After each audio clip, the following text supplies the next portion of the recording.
If you're a dancer, there's very few avenues once you stop dancing, which, as you know, for a dancer, compared to a musician, a writer, or even an actor, is much earlier. So, we can't dance for very long. So you're looking at, if you love the field, which most of us do, what do you do next?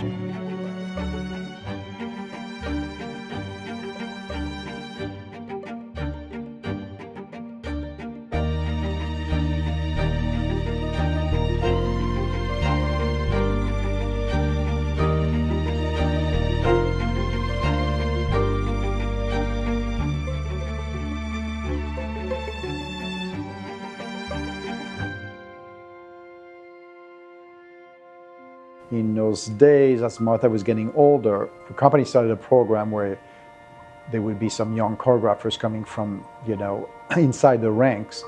A few choreographers were invited to choreograph and to do a piece actually on the Graham Company at City Center, which I did, one of my first pieces that I did on the Graham Company, and received a very good review in the New York Times. And the review basically said that if I kept choreographing dances like this, it said, I most likely should quit my job as a dancer and start choreographing. After I had my own dance career with the Martha Graham Dance Company for 10 years, I started choreographing, and in a few years realized it's what I was meant to do, and then I started my own company.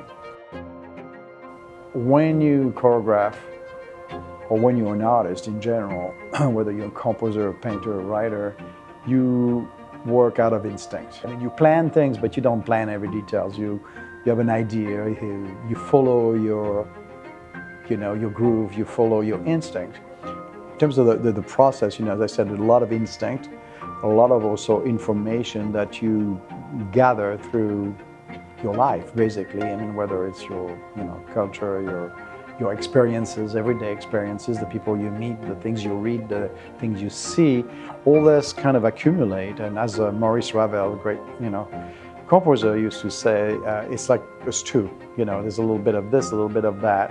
The things kind of cook for a while, and you don't exactly know what it is, and then eventually it becomes this thing.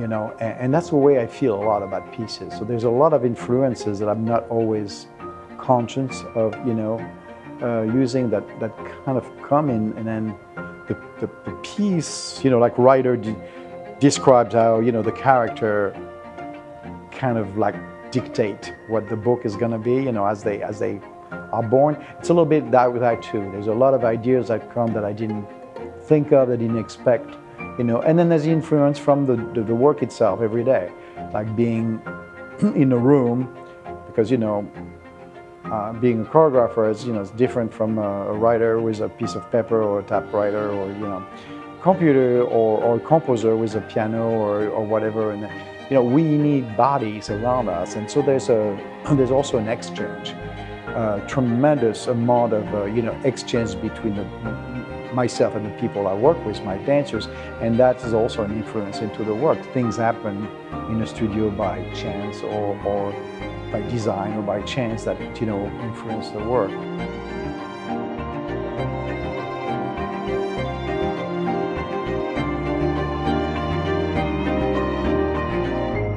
Art is essential to society, as it's really the reflection of who we are as individual, as human being, and as a society. It is something that is our footprint in a sense, and something that is also our soul.